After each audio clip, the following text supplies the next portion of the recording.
Smooth brain. Smooth brain. You guys. We have a problem. Actually, let me restate that. We do have more than one. Hey, look, a classic Oh God, I thought I'd gotten out of that habit after it was pointed out to me. Okay, this is the 13th of January, 2022. I am Commander jnTracks, and this is the Loose Screws podcast.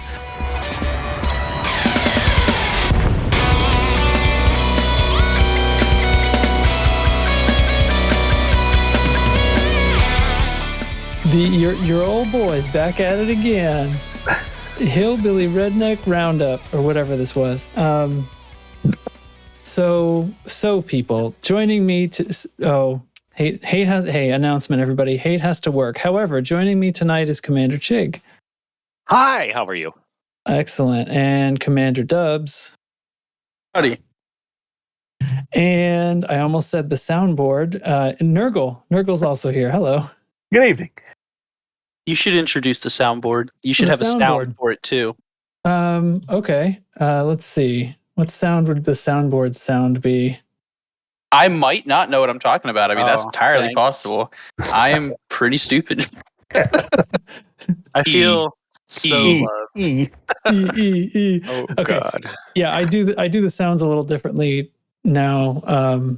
Anyway, so now there's a soundboard. It's a separate user in the Discord channel. It's very fun. Okay, so it's the Loose Screws podcast. We've had some time since there was a proper whole long podcast episode. This one I think is going to turn into a long one, and it's because I have been I've been playing Odyssey in VR.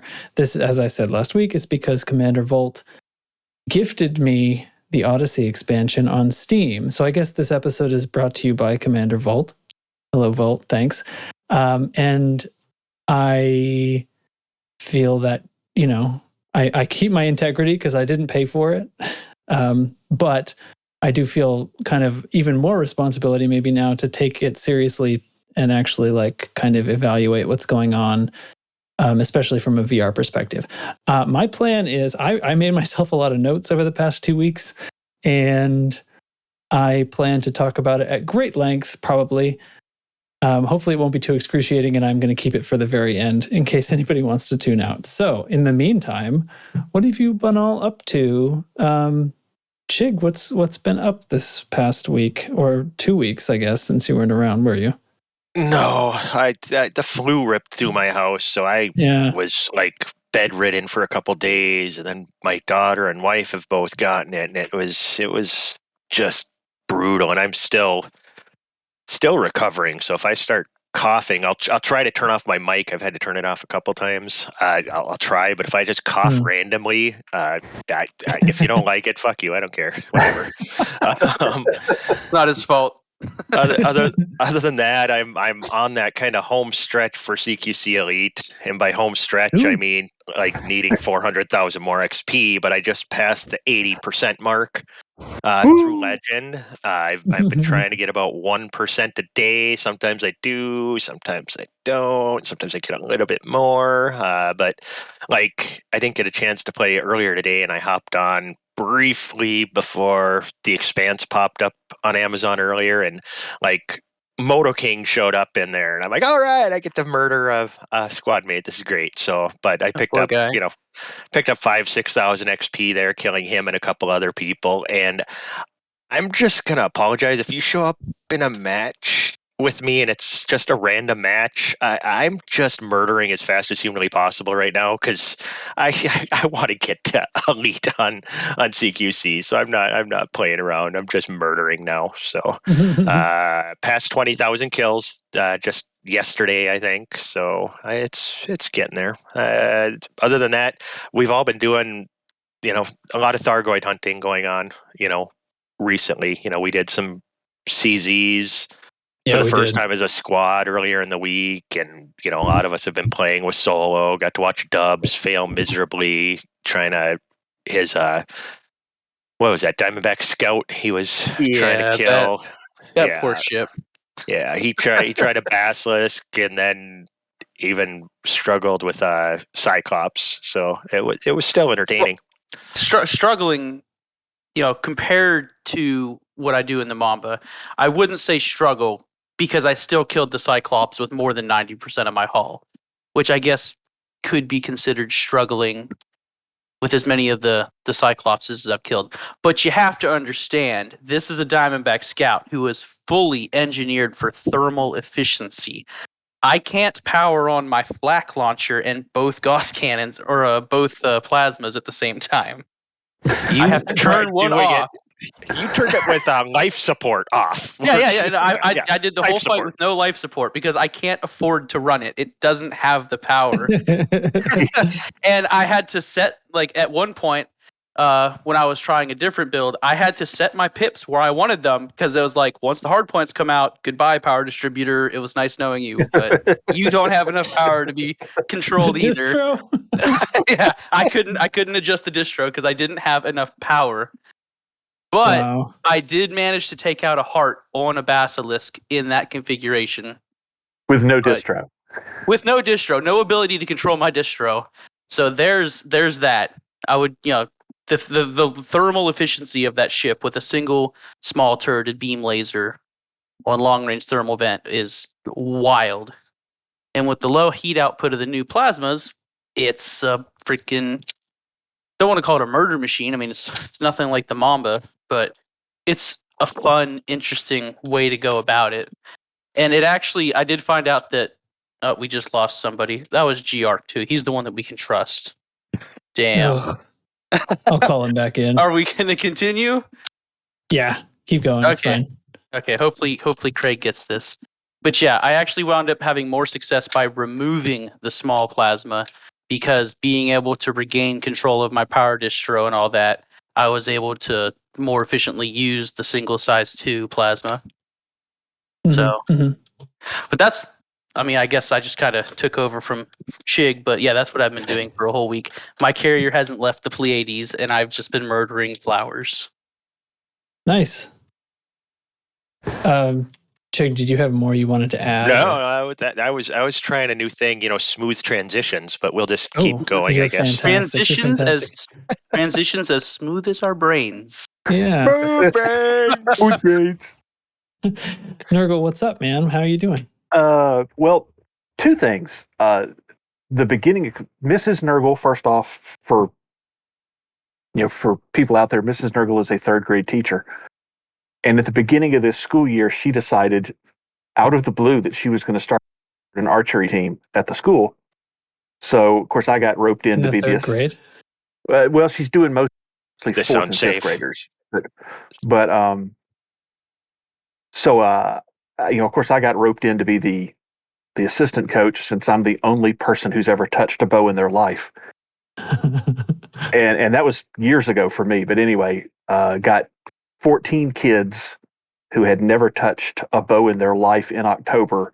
Last Saturday, they went to their first archery tournament and did great. I mean, it was fantastic. Had one of them, your maximum possible score is 300. Had one of them shoot a 178 in his first tournament with 3 10s, 3 bullseyes. So wow, yeah.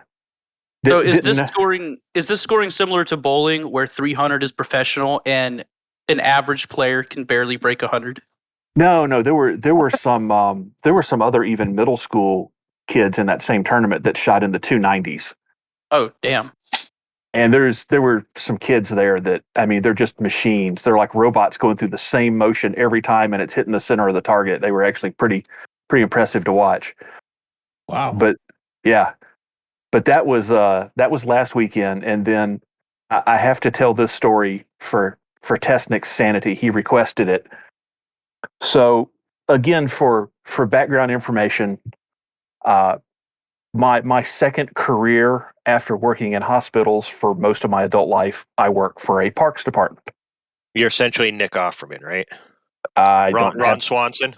I never watched Parks and Recs. I don't get that reference. Oh my God, what is wrong with you? All right. I feel like Nick loved the government a little bit more. So more than Nurgle? Yeah. That's a really low bar. So last week, I get this text message and a panic phone call from one of my guys, and this text message is a piece of shit Caprice Classic driving down the road with a 10-foot wide set of aluminum bleachers tied to the back of it. Huh. That this guy had rolled into one of our parks, hooked up these bleachers to the back of his car, and took off down the road with them towards a scrapyard. Unbelievable. And so I quickly called our department secretary and said, I'm sending you a picture. You need to call the police now. This is where he is. I'm headed there. And I'm driving across town to where he is. And I'm 3/4 of the way there, and I got a call back from the secretary that said, hey, I've got Sergeant so-and-so on the line. They've stopped him at, just tell me where, I'll meet him. And they had pulled him over. This police officer had passed him going down the road, going the opposite direction, saw the bleachers on the back of the car, and had the good sense to think, there's something not right about that. There's no way that's right. That's just not right. And pulled him over. And sure enough, he's got him tied to the back of the car. Oh my God. And of course, when I get out and the police officer introduces himself and says, have you ever seen anything like this? No, sir, I have not. And about 5 minutes later, the detectives show up, and one of them walks up to me and says, when I got the call about this case, I thought they were joking with me. Have you ever seen anything like this? No, sir, I have not. So I'm curious. Now, if he'd have actually gotten to the scrapyard, would it have been a finder's keeper situation, or would they have called the cops? I'd assume they would have called the cops. They would have called the cops because it's got signage on it. And the local scrapyards won't take anything that has signage on it like that attached because there's always the chance it was stolen. All he would have needed to do is take the signs off, and he'd have been okay. Maybe. But so they've got him in the back of the patrol car, and the detective went over and talked to him, and then he kind of waved me over, and he talks to him a little bit more and asked him why he took these things, and he said, well, the sign. And there's a sign that's on a little post on the back of the bleachers that says use at your own risk. And he thought use at your own risk meant he could use them for whatever, scrap in his case. And I asked the detective later, I said, do you think that's just the best answer he could come with, or is he really that stupid? And the detective said, oh no, he's really that stupid. If you think about it, he did use them at his own risk. He did. And and since they're valued at $3,199, that's grand theft. Grand theft.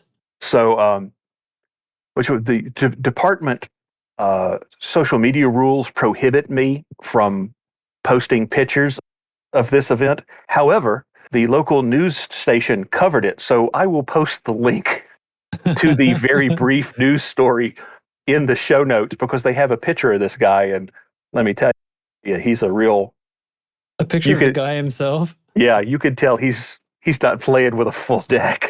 But, wow. And a picture of the bleachers tied to the back of his shitty ass Caprice Classic. Wow. So, and we talked about that a little bit on Discord, and Testic kept saying, I got to hear more. So that was for you, buddy. Wild. It was wild. Have never seen anything like that, and probably will not see anything close to it again in the near future. Yeah. Wow, so man. And that was just my last week. Mm-hmm. How was your week there, Tracks? It's been filled with experimentation and frustration in Odyssey, and like I said, I will talk more later. I have notes. There's I thought maybe I should approach this like the compliment sandwich. But the way it shook out, the compliment is the thing that's ending up in the middle. I guess that's the spoiler alert for later. There's way more problems than there is stuff that I can say that's positive about it. I'm speaking particularly about the VR implementation because obviously you guys all play this all the time, so I don't need to tell you about the shit that's wrong with it on flat. But anyway, yeah. So that's basically been my time. So let's make Nurgle talk again some more, right? Make it the thing. You want a squad update now or squad update after Galnet? I'll go ahead and do it now. Okay. Squad update, this one. Incoming priority message. Squadron briefing.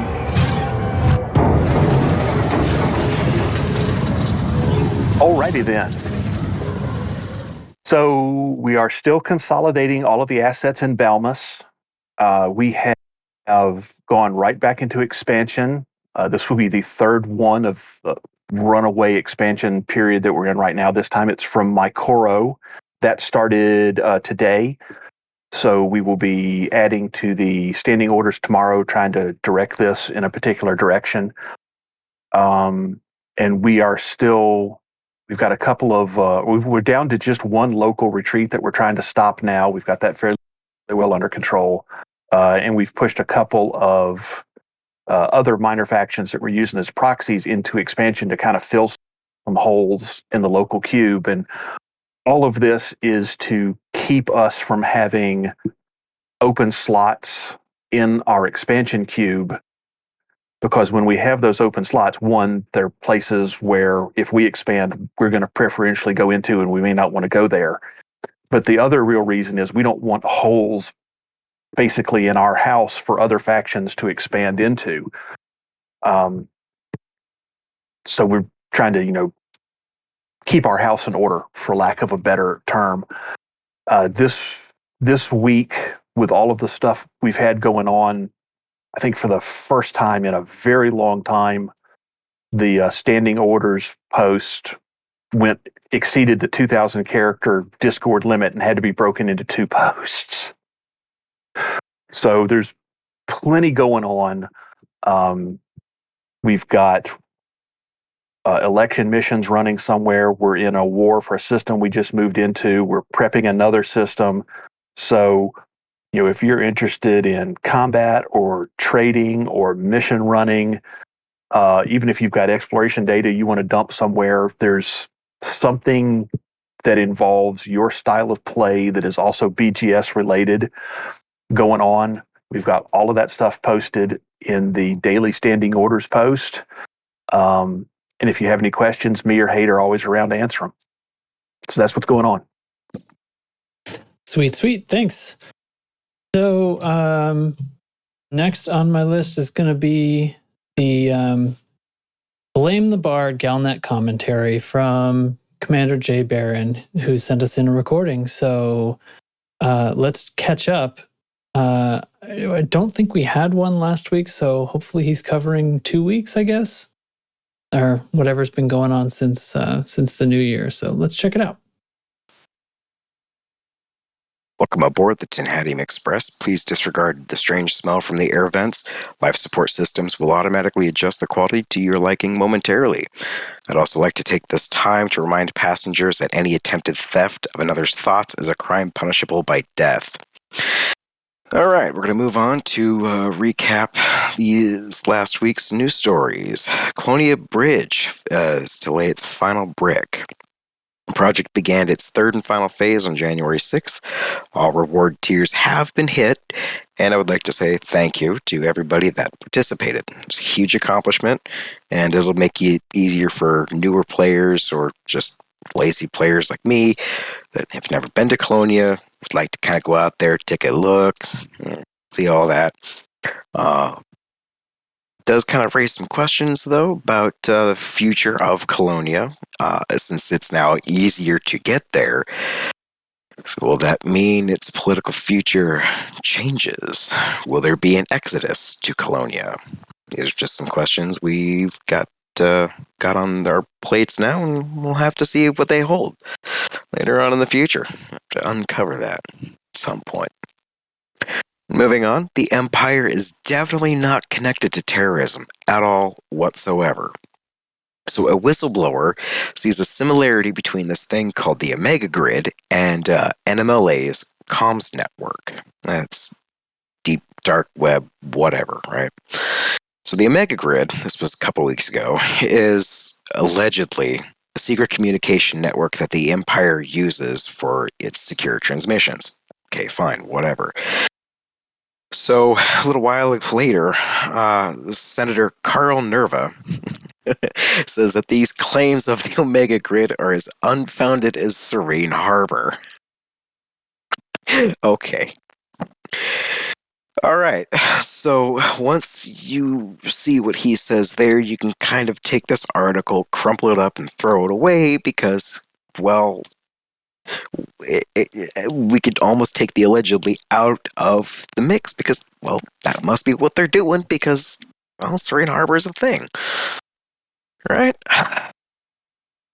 Well, moving on because that's it right there for that. So we got to move on.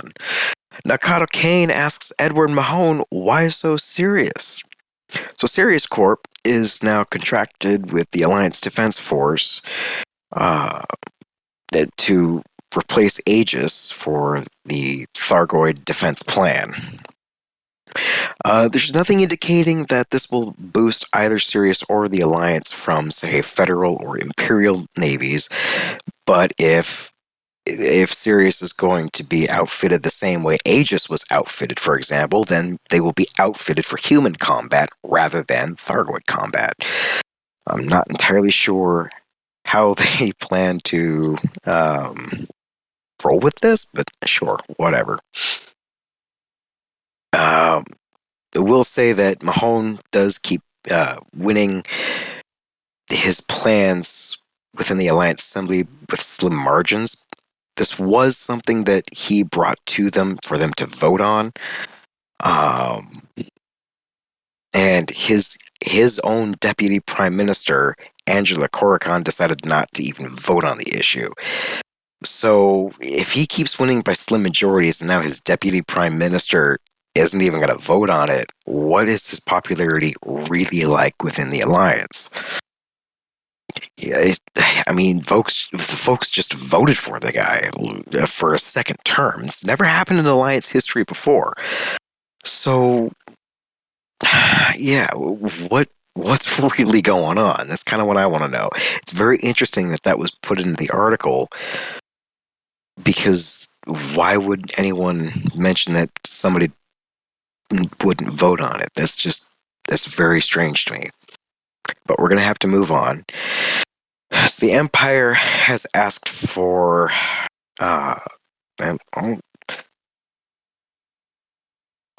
Empire asked for a mining contract, basically is what it is. I barely care about this article. Empire wants a contract that's normally awarded to a Federation corporation. The Imperial corporation is called Kane Massey, which is Zvina Torval's granddaughter. I don't know. It's her company, I guess. They want a contract that's been normally awarded to the Federation. Federation's butthurt about the idea. But I have an idea to resolve the butthurt. You could just ban slavery within the terms of the contract. Okay, so no slave labor gets used, and well, there we go. The Empire can just mine there. It's on the edge of federal space. Well, a lot of things are on the edge of federal space. Hello. Yeah, that's about all I want to talk about for that because I don't really care about that article. But we'll get back to it. So moving on to my favorite article of the week. Aegis has made its cake and it's getting its just dessert. The Bauman report has finally been completed and suggests that Aegis should be dismantled. Various reasons were pointed out within the agency itself. A lot of problems cropped up. But one interesting thing to note is the very first paragraph is taking a jab at middle management, not focusing on its goals. Which is not something I can recall ever being an issue with an Aegis before. Could this be a little bit of frustration peeking through from the writers? I don't know. Very interesting, because everything else it talks about is lack of funding, the attack on Hindmine, some other stuff. But yeah, that part was very interesting. So now we're gonna wrap things up with the CG prediction, and God, I hope you love delivery CGs, because I'm pretty sure this next one is a delivery CG for the Empire versus Federation and the mining contract. I've kind of taken a look at the past 2 weeks worth of news, and if there's going to be a CG tomorrow, sorry folks, I'm pretty sure it's going to be something like that. But well, that's at least a prediction. I'm usually wrong on these things. Usually. Hopefully I'm wrong again tomorrow, and it's something far, far more entertaining. Anyways, thank you all, and have a great night. And it wasn't more entertaining. Yes, it's the mining CG. Mining is back, everybody, so you can deliver commodities to something.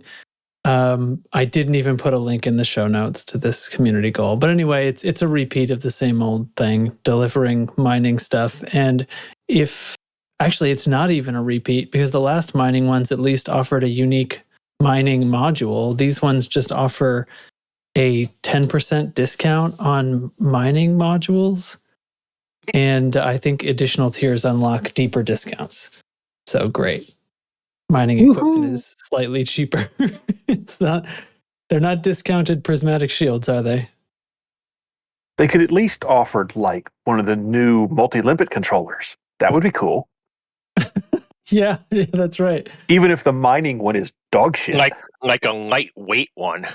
Lightweight engineered What if multi-limpet controller. Imagine if they'd offered the mining multi-limpet controller, but in a class A. Oh. People would take the extra weight for that, I bet. Yeah, I don't think anyone mining gives a shit about weight. Yeah. Yeah. All I know is this week in the Discord, so many people were doing the delivery thing this week. And that was for the CG that just ended today. Exactly, though. the one that just ended. Exactly, because you got you got a few free FSDs, and I'm like, if I want one, I'll go to the tech broker, I guess. I don't know. I just wasn't excited at all. Mm-hmm. Well, the 3, 4, and 6 were the ones on offer again for the third time now, or maybe the second time. I don't know. But they, I have a set. I didn't feel inclined to go get another set. I don't know what I would use them for. Honestly, it's not that big a deal to me. But if you didn't have them, this was a great opportunity to get them. They did all get unlocked. And I saw somebody, I think it was Subsonic Slug, got both. So got made at least top 75% here in the bubble, and then went out to Colonia and made it into that one as well. Wow. He might be touched in the head. Yeah. That'll be two of each, 3, 4, and 6. That's dedication, Holmes. Yep. I still didn't see any word up or down on whether they're going to pull the rug out from under anybody at some point about being able to add experimentals to them. All the language just keeps saying it's going to be clear. It's going to be clear if you can't add experimentals to it in the future. But it made no mention of it. So I guess it's only clear after you do all the work and wait a week for the module to show up in storage and then look at it. Pretty much. And that'll be Saturday those will be released. Yeah. So I'm sure there'll be some salt. They'll screw something up, I'm sure. If they have changed the modules and made them not engineerable, not able to add experimentals, it's going to make a lot of people upset, and they definitely didn't communicate it ahead of time if this was the moment they're making that change. So buckle up, I guess. We'll see what happens. Indeed. Anyhow. So once again, we have no dev news to speak of. There was the promised hotfix to Horizon's console, and I guess PC too, although I certainly wasn't having any trouble adjusting my fire groups on PC. So I think it was mainly a console fix, but there may have been some other stuff in the background. basically the Horizon servers rebooted. It wasn't nothing needed even to be downloaded, which is so interesting because the trouble was something about navigation in the fire groups panel and the weight of the multi-limpets, right? That change hadn't come to Horizons yet, I think. Which was so weird to me. I didn't understand how that happened, but yeah, there's definitely stuff like that points out that it's clear that there's stuff in here that does not work the way we all assume it does, you know? Yeah. Nothing at FDev works the way you assume it does. Probably. It's all magic. Yeah. If it was magic, it would work. Exactly. They could throw a couple extra bat wings and Eye of Newt in the vat, and it would all work fine. Instead, you never know what's not going to work and what's going to work. It boggles my mind. Mm-hmm, mm-hmm. I said the other day my game crashed in CQC like twice in the course of one match. I was in the match, crashed, got back into the match, crashed again, and I posted in the CQC Discord, I'm like, I wonder how much I'd love this game if it wasn't such a shit show. Because it's just, you just get used to all these little bugs. And I love this game so much that I just keep playing it even with these annoyances. And sometimes, Mm-hmm. They're game breaking. If you're crashing from the game entirely, that's game breaking, obviously. And I still play it. I wonder if I didn't have all of these annoyances, how freaking much I would really, really love this game, because I love it already. I don't know. Indeed. So I mentioned that. Yeah. Full support. I got, I guess it was, which night? I guess it was Tuesday. When I was playing on Tuesday, I did a stream and I think the game crashed. I can't remember if it was 4 or 5 times crashed to desktop, just doing random stuff. Not exclusively when on foot, but almost all of them were on foot. I don't know what to make of that. I don't know what y'all are talking about. I've never had a crash. You're so full of shit. Not one. This game is perfect. How dare you speak down upon Braben? Your pants must be on fire right now. When I start regaling you with my experiences over the past 2 weeks, I wonder what among of these bugs you will have just gotten used to and don't notice anymore, because coming from Horizons where, let's be clear, there are very much fewer bugs in Horizons. It is a totally different experience from the perspective of bugs. But having played that up until this past 2 weeks, it was stark to me, all the changes, and everybody just playing Odyssey whenever Trax wasn't online, I wonder how much of that you're kind of looking past now. Yeah, we're just noticing to it. Because we started playing when the bugs were serious. And when they were worse, they fixed the worst bugs, so now we're like, oh, it's okay. But, Trax, having never came to Odyssey for very long, finally makes his way over here. And it's like, oh no, this is still shit. So let's talk about one thing first. I'm going to do this community corner. So announced today in the AXI Discord, we heard about this, the world's first solo sidewinder Hydra kill. There's a video linked in the show notes. I haven't gotten to watch it yet, but Chig has, and he was starting to tell us about it. And I said, shut your mouth, save it for the podcast. So, so apparently this is to do with a bug. Well, kind of, yeah. Okay, so tell me about it. Well, it's Commander Mechan, Mechan. I'm assuming I'm pronouncing it right. And he's in a sidewinder he's one of 2 people that's been able to kill a Medusa solo in a sidewinder prior to this. So, he's very, very skilled at what he does. And mathematically, it's always, you could do it in a sidewinder with a pair of small Gauss cannons, but realistically you couldn't, because the regen would be, it's just slightly less than the damage that the Gauss cannons can put out, but you're never going to continue to keep the damage up in order to actually do it. So it was always impossible until the new weapons came out. So the modified Gauss cannon that does the bursts instead of, the single shot. They actually, if you use premium ammo, instead of 30% damage boost, do 120% damage boost. So that all of a sudden made it possible to do enough damage to do it. Once again, these are still 2 small hard points on a sidewinder. So that would put it in the range of doing more damage than a size 2 Gauss cannon to begin with. Yes, but you're talking he's in I think with full armor and stuff, the Sidewinder has like 700 armor, if that. So, I mean, because he's having to carry repairs, I'm sure. Yeah, you can't make any mistakes. He makes a couple minor little mistakes.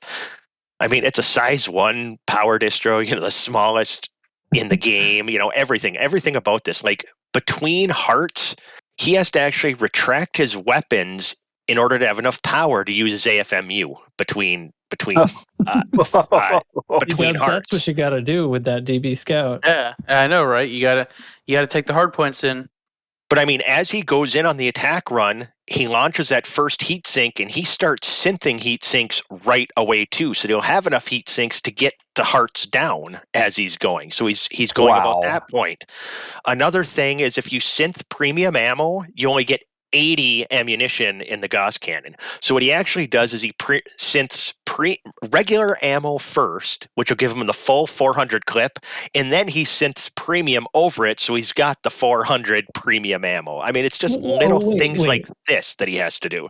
So 80 would be the full reserve ammo of a regular unmodified Gauss cannon without the rapid fire. Oh my god. But if you do it on the modifieds, it only gives you the ammo for the regular, doesn't give you the ammo. So there's multiple little bugs. Shocking, right? I wonder if that has to do with it's synthing premium ammo for a normal Gauss cannon, but still rapid firing it. I'm sure it does. That's weird. I don't know. Yeah, it's super weird. But the video's don't try to make sense of it. Yeah. The video's worth an absolute watch. He does a great job of explaining everything he's doing, the reasons he's doing it, breaking down the math. He even at the end of the video does the timestamps of when the fight started, how long the first heart took, and everything. And it took him an hour to do the fight, which was amazing to me that it only took him an hour. Yeah. And seriously, a sidewinder, he killed a Hydra. The video is 29 minutes. Yeah, it's like 29 minutes, and he does. I learned a lot just watching him do this. Even when he got out of rotation, his cold orbiting got out of whack a little bit. He would bail, and he explains why he would bail and how some people might not do that. You want to be educated on Thargoid fighting, go watch the video. This guy is, he's my hero. And just because I've been doing so much Thargoid fighting lately, trying to get better at it myself, to watch what's actually possible in the hands of somebody who really knows what they're doing is just, it's sick. And go watch it. Definitely worth it. I sure will. I'm excited. I only just learned about it earlier today and didn't have a chance to play it, or I definitely would have. Here's another thing on the modified Gauss, they even have a micro gimbal in them. The small modified Gauss compared to the medium, regular Gauss. They don't have wider?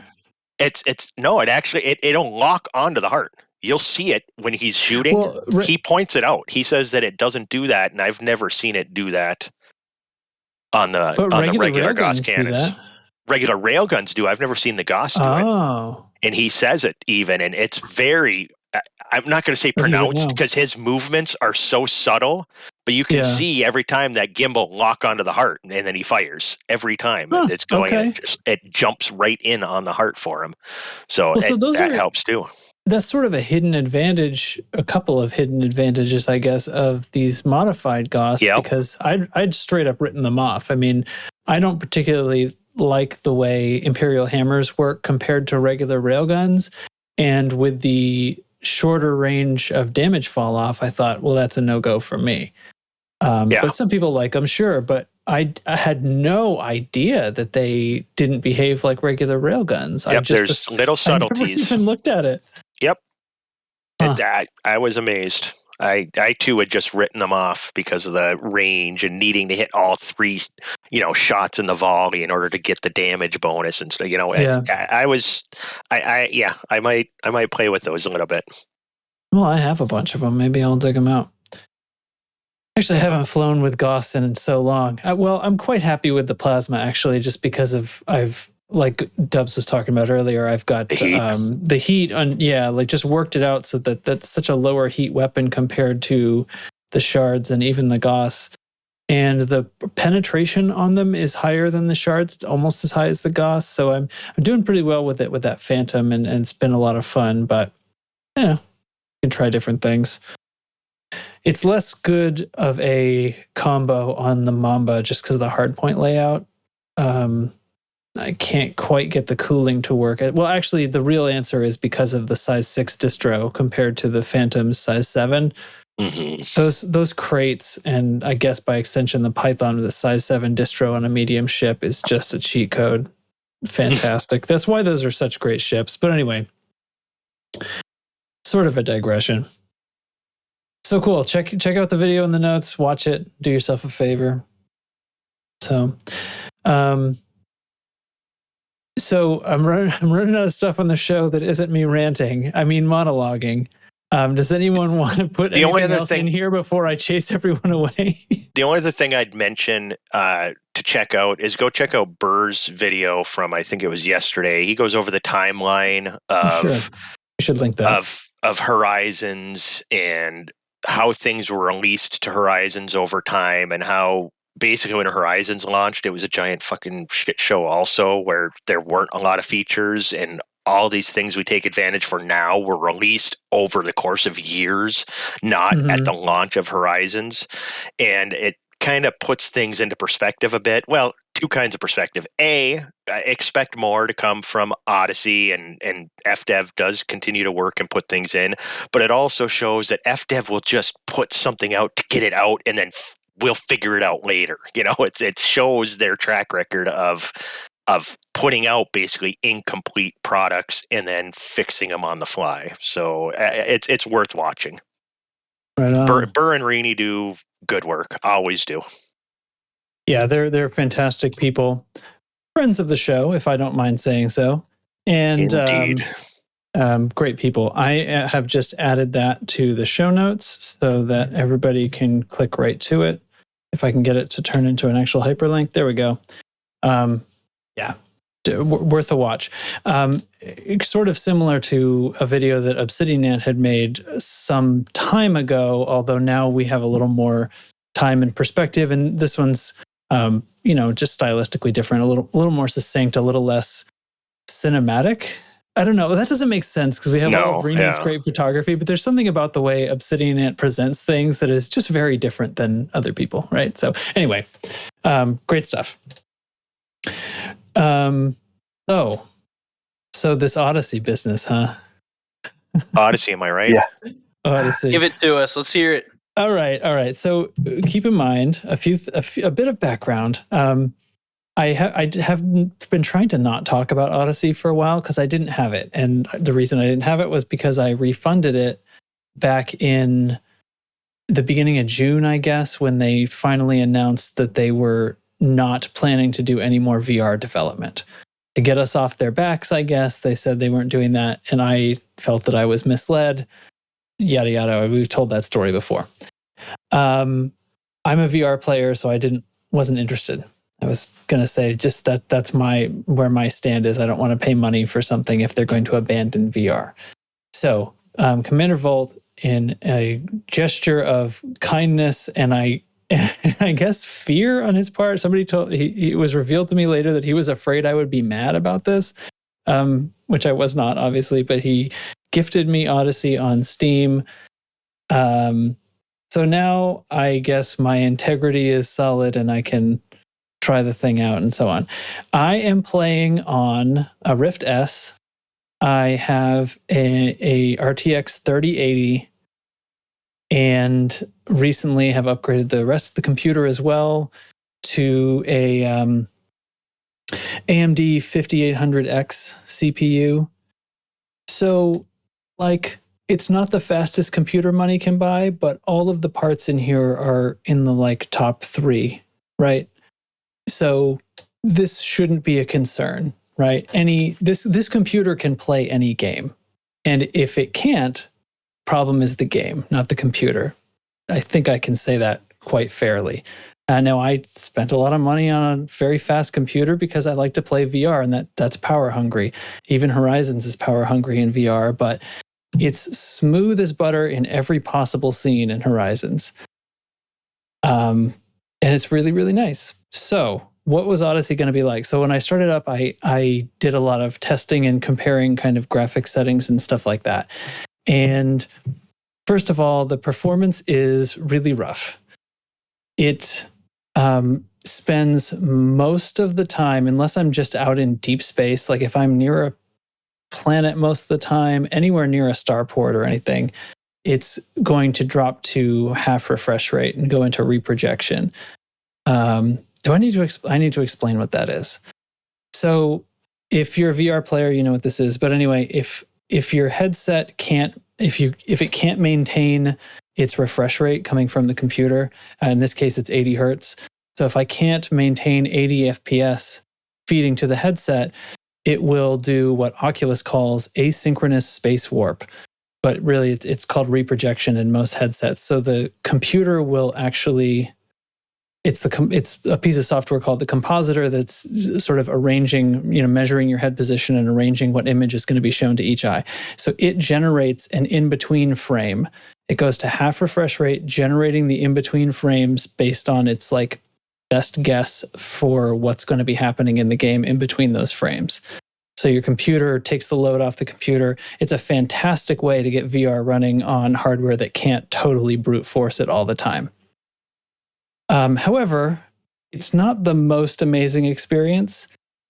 You can notice it once you've been used to VR for a while, but it's not that bad, especially in a seated game, because the hardest part is when you're trying to move within a game world, because your head motion is still very smooth, even when it's reprojecting, but the game motion, hard lines and stuff will get this sort of wiggly thing that goes on. So the trouble with being in reprojection all the time, which is pretty much what's going on in Odyssey, is that when you get down below 40, so if it's maintaining 40 FPS and doing reprojection to simulate 80, when it gets down near 40, it starts to stutter and get really, really strange. And that is really uncomfortable. It's not like looking at a low frame rate on a monitor, because your head tracking and everything is sort of being slowed down. And it's a little jarring and it's uncomfortable, I'll say. I don't get sick really in VR, except when I very, very first got it. I'm quite used to it, but that's the sort of stuff that makes people very sick if they're susceptible to it. And what happens with Elite is there are these moments where the whole thing will tank for a few seconds. And it's like these stutters and hiccups, like when you look at one of the side menus for the first time after getting into a ship.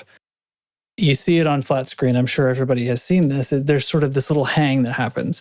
Whenever you drop in from Super Cruise to a station, the few seconds that it takes to sort of load everything, I don't know what's going on in the background, but when you drop in, basically I get this frame rate tank for like 1, 2, maybe 3 seconds, and then it'll all catch back up and start running normally again.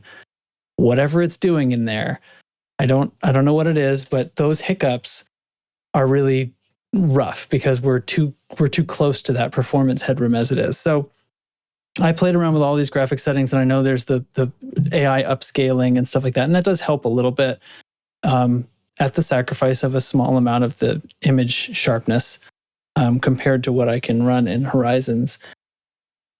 But I've basically, after messing around with it for a few hours, I found that I can't actually get the performance to improve in a meaningful way, no matter what setting the game is on. And this is where it's very strange, because typically a game will scale. The performance will scale with how much detail it's trying to render. And I don't know if it's that the settings we can actually modify don't include everything that the game is trying to do, or what? Like, you notice in this game, there's no setting for like character model detail, which is typically a setting in a game, right? But this game never had character models, not really, up until now. So maybe that's why it's not in here, but it makes me wonder, what are they sort of forgetting to have a setting for? Maybe there's something that's basically always on ultra in the background and never turns off. I don't know what that would be, but there is something, because effectively, you know, when I look at performance metrics in the headset, like I can turn everything all the way up and I'm just barely maintaining 40 FPS sitting on a pad in a station. And if I turn everything all the way to low, it's still only going at like 55 FPS. There's like no scaling hardly at all. It's still well below where it could possibly run without reprojection.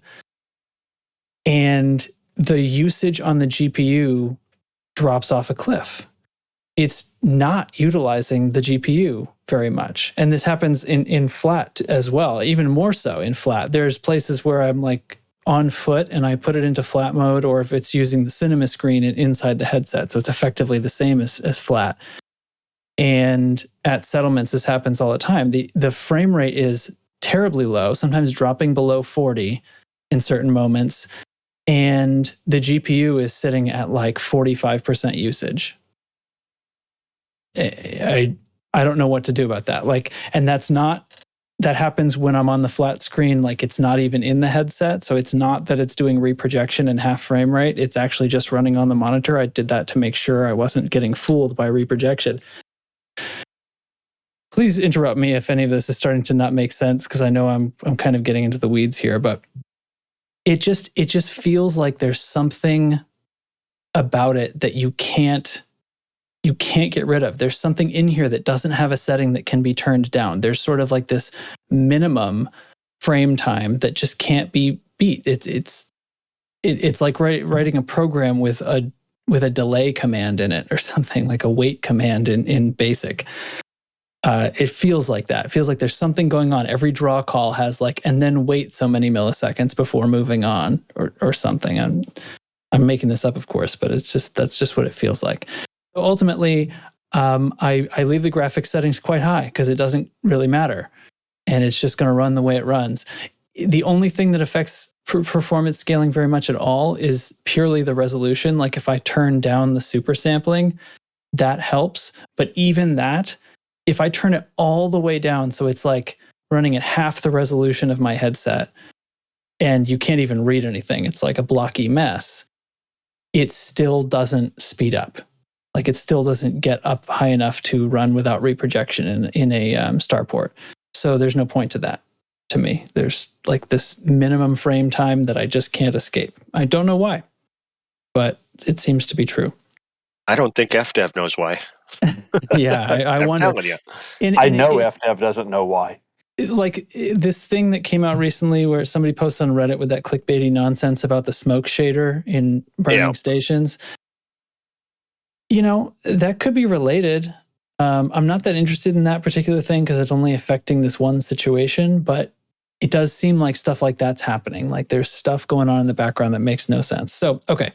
I think I talked about that enough. It just kind of, the performance just can't be recovered, and it doesn't make any sense. No game behaves this way. Even Horizons, like you could get it to scale down quite a bit if you really tried. There's a few settings that I have to leave on Ultra, or they make things look kind of terrible, particularly bloom. I know some people turn that all the way off. I really like the way bloom works. On a 3080, it really doesn't make a difference to my frame rate. But I found that off or ultra work fine, but the in-between settings like medium and low or whatever it is, I can't remember if it's high and low or something, but what it does is it reduces the filtering quality. And so you get these like shimmery blocks of bloom. And that looks terrible when you have the AMD AI super resolution running, like the AI upsampling. That filtering on the bloom artifacts like crazy, and anytime there's like weapon strikes or any lights, they seem to like shimmer and ripple all over your screen. It's very, very weird. So anyway, those get turned up. Okay, so let me start going down my list here. There's right away I notice these full screen like flickers that happen. It's sort of randomly. It seems to happen more when I've just entered Super Cruise, or sometimes if I've just left Super Cruise, it's like when a scene change happens. But you'll get these flickers where it looks like some random 3D model that's probably loaded in memory gets stretched across the screen at a weird angle for like 1 or 2 frames. And the whole screen does this. I've seen it sometimes on flat, but obviously I've been playing in VR mostly, and it's weird. Do you guys see that when you're playing on non-VR? If it's not sticking, I don't recognize that, no. So I wonder if it's just something that happens, because I'm loading the game into a VR, what do I call it? The VR like API, the Oculus. And when I switch it to flat, I'm going in and turning off the 3D, right? I'm switching it back to flat mode, as they described as being one of the things you could do, right? When you switch to on foot, you could switch back to your monitor. So that's what I'm doing. I wonder, I see it a lot more in the headset, so I don't know. It might just be an artifact of the headset. It was something that I saw way back in the alpha and at the early release. So it's just something that hasn't been fixed. Probably because it's VR and it's getting absolutely no attention whatsoever. And it's just sitting there. That's just not on the list. There's the iris effect, which I don't know if that's the right thing to call it, but basically when your vision appears to react to bright lights, it acts. Tell me if you guys agree, but I think it acts at the wrong times sometimes. Like when I've been flying around, I'm like fuel scooping or something, and as I bank and turn away from the star, it's as soon as the star leaves my field of view, the screen will like suddenly go dark and then warm back up as if a bright light flashed in my face. That happens in Odyssey CQC quite frequently, but in the opposite direction sometimes. It gets super, super bright for like it feels like, the light's like reflecting off my canopy weirdly for some reason. But then again, it's the entire cockpit gets super bright. The next thing you know, it's like super dark, and there's no rhyme or reason to it. It doesn't do it in Horizons at all. It just does it in Odyssey. Yeah, now that effect is in Horizons, but it's very slow and calm. Yes. And it's totally out of control. It's like, it's way too fast. It's way too aggressive in Odyssey. And anyway, it's very irritating. Okay. The random stuff like anytime a model gets loaded, like a model of a suit or a gun, a ship in the shipyard, all the things like that take several seconds to load. Why is that? Does anybody know? It's really stands out coming from Horizons. Just in like VR, in menus. Or you're seeing this? No, like at all. Like in menus, like if I walk up to I don't know, like right now, if I walk up to a screen, I'm standing here in a station, I'm gonna walk up to a screen and like go to change my loadout. So it took like a full second and a half for the menu appeared, and then the model of my character didn't appear for a second, and then the rest of them sort of appeared, fell in like dominoes on the bottom of the list. That strange delay, like that happens in so many places in these menus. Anytime I'm looking for a ship or something, there's this delay, and it seems so much more extreme than coming from Horizons, where it would just pop up. So I don't know. Maybe I'm being picky about that one. Okay, here's a actual VR thing. The light sources, like point sources of light, flashlights, lampposts at settlements, anything like the four corners of every landing pad, you can see them on the menu screen, and the shadows they cast are reacting to head movement in VR.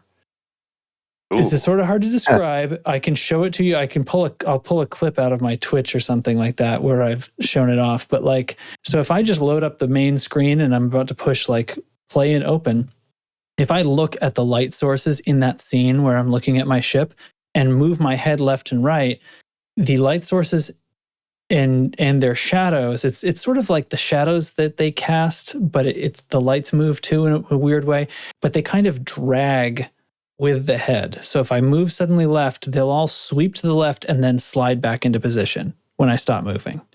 There's so many things wrong with the lighting in Odyssey, though. I mean, like, if you're doing, whether it's ground CZs or you're just at an installation at night, and there's enemies and they're walking around with their flashlights, the way the light goes through walls from their flashlights and stuff just is so immersion breaking for me, because I can be like in a building and I'll know that somebody's outside the building walking towards me because their light is bleeding through the walls. It drives me nuts. And there's all kinds of weird things like that. And you get a delay on light. Wait, what? I'm losing it. You're a delay. You mean you're asking about the thing I was seeing? Yeah, the thing you were saying, that's even crazier. It's not so much that it delays, but it moves with my head. Like it's as though they are dragging from their point of reference. They're being dragged around by my head tracking. Oh, that makes perfect sense, though. If you think because about it. It's attached to my head somehow. Like whatever is deciding where that light is pointed and where shadows are being cast from it is somehow. No, it's your giant big head ego has its own gravity. So when you move, the light follows. Light follows the gravity. Well, it's like one of the most intense times that I noticed it is when I was approaching a settlement at night to land. So I'm still in the ship. I'm still in 3D. This only happens in the 3D mode. When it's on flat on a monitor or the cinema screen inside the headset, it doesn't do it. It's only when actual head tracking is happening to the game. I'm on approach to the settlement. I get close enough that all the lampposts pop into view, basically. For one thing, that's around the point where the frame rate totally tanks, because I'm assuming it loaded every eyeball and hair inside the entire settlement or something right in that moment. And like all the lights appear, and then as I'm sort of looking around trying to get my bearings, because the frame rate's just dropped to like 25 or something, and it's really jarring, all the lights are sort of swirling and dragging as I turn my head. And whenever I hold still long enough, they sort of return to normal. And on landing pads inside of inside of stations, like spinning stations, there's the light sources all flicker. I assume because the station itself is moving and that's also interacting with it. There's like this fast flicker of all the lights all the time, and you can see them just like flickering across my console and everything in the ship. It's maddening. Let's go on. Shipyard. The shipyard. I generally like the menus now that I've gotten a little bit used to them, but the shipyard menu loads a model of the ship with all its paint and everything. Well, the models appear sort of underneath or behind the player in VR. This happened in the alpha, not been addressed at all. Sometimes they're behind me. I actually have to spin around in my chair and look behind me to see them. Sometimes I'm actually just inside of them. They're all around me. I was totally inside the middle of my chieftain the other day. That was fun. An interior while you were in there. Yeah. Nope. Okay, still no gameplay. I can see like the hangar bay and stuff. The SRV hangar, or where it would go anyway. Maybe that's the cargo hatch. I don't know. In Odyssey, and this happens VR or not, this isn't VR specifically, but any landing pad on a base with spin like kicks you sideways when you're trying to land and when you're taking off. Like it kicks you down spin. It's not like I'm flying all FA off. I don't know if FA on would solve this, but I fly FA off for the fun of it, and I can land very successfully. I know when I'm hitting the pad correctly, and in Odyssey it is way more picky. And every time you hit, it doesn't just sort of like bounce you and then you can readjust and put yourself back down. It like throws you very hard down spin. And the same thing happens when you take off. When I take off in Horizons, I will just lift off the pad and it'll just wait for me to start giving it thruster input. On this one, I'll be flung down spin by, a few dozen meters. Before automatically I have a chance to correct I'm it. thrusting to the left just to make You sure. Pre-compensate. Yeah. Yep, exactly. When I give my up thrust, I'm also giving lateral thrust so I don't hit the light posts and stuff around the pad. Right. It's get a fine or really something. annoying. Yeah. So It's just at engineer bases, have you guys gotten out and talked to the engineers in person? yes. Because that was like a big deal, right? We were all supposed to do that. A huge disappointment. Yeah. What's the point of there isn't a screen anywhere in there. So when the engineer literally says to me, hey, by the way, you can trade commodities here. And some voice actor read that and they put that in the game. But you know what they didn't put in the game is any terminal anywhere so that I could do that after they told me about it. I have to go back to my ship to do it. What is the point of that? It's kind of like ship it, right? It's kind of like when the station says that it has the mercenary group. Who are they? Frontline Solutions. Frontline. Yeah, when it says they have frontline, but they don't. It's not there. They don't. That's right. Even That's though there's counter space for them. On Tuesday, is it just that all outposts don't? I actually couldn't find this. I think so. On stream. Yeah, I've never seen one in Outpost, yeah. They all list it as being a service that's active. So we recorded one set of voice lines for all stations. Well, I mean in the system map. Like if I look at the features of a station, it has reload, repair, it has pioneer, if you That's get even worse. Foot, and it has frontline solutions. It's listed. I went to 3 systems the other night trying to find a conflict zone because I wanted to do a conflict zone before I came on the podcast and read my notes, and it wasn't there. So outposts apparently don't have frontline solutions. I guess fleet carrier interiors will sort of solve that. But why is it on the system info? Because FDev. Yeah. Okay. So here's the middle of the sandwich. Now I have on my notes some praise.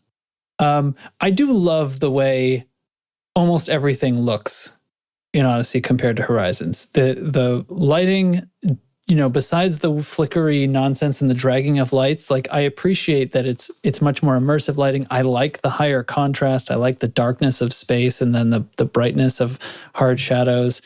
The way materials and surfaces look, the texture redo on almost everything in here, and then just the sort of depth and realism to surfaces. Surface materials appear to have different levels of shine and the MIP mapping and all that stuff. Great job.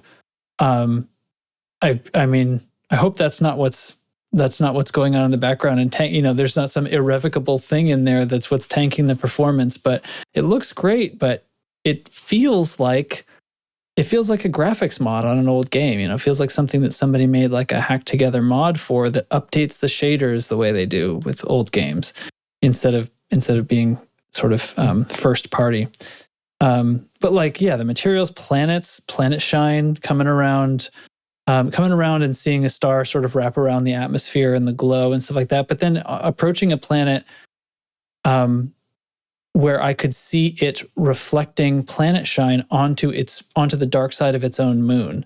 And it looked like when there's, when there's an umbra here on Earth, looking at the actual moon, and it gets that reddish sort of from planet shine when you have a new moon or something like that. Really, really cool. It it just sort of sets me back. That was a moment where I was like, wow, this really is. I'm so much closer now to being in space, and it felt really good. But the maps are good. The navigation generally, there's a few things that take a couple of extra clicks, but I have so many buttons bound that I can get out of the menu quickly by just pushing the same map button again, and so it works out okay. I really like the filtered lists, obviously, and stuff like that. One spot that I think is still not correct, the business of accidentally selling modules with that little toggle switch where there used to be a pop-up warning. Mm-hmm. So changing the toggle switch so that it's sticky is not a solution to that. There was the other day, I actually did want to sell a module when I was replacing it instead of keeping the other one in storage. And so I toggled that switch, and then I thought, they wouldn't leave it sticky in the sell mode, would they? Because that would be stupid, right? And so I went back into the menu and tried it again just to check, and sure enough, they did. So it's sticky in both directions. So I don't know. It sort of solves half the problem, I guess. So anyway. It doesn't solve a problem. It just replaces one problem with a slightly less severe problem. Slightly less commonly encountered problem. Yeah. Okay. So by this point in all of my testing and stuff, I'd basically stayed inside the spaceship. And what I was doing was like, okay, I did all this crap with the graphics and got myself very disappointed about the performance. But at the end of the day, when I stop paying attention to the metrics and frame counters, is it actually fun, right? And flying around in space, for the most part, is fun. I can feel the performance chug when I pull into a big starport. And that sort of sucks because it is so smooth and great in Horizons. But for the most part out in space, it's really fun. When we did the Thargoid conflict zone or like around an installation or something, when it gets to be like high traffic like that and there's a lot going on, the frame rate mostly keeps up on this computer, but there are these moments that I don't know what's happening, but something happens in the background and I'll have like 5 to 10 seconds of total slideshow.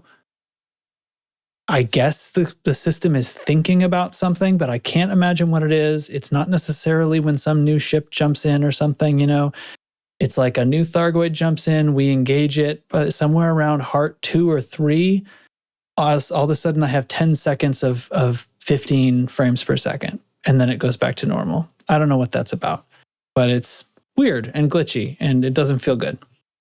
So then I got out on foot.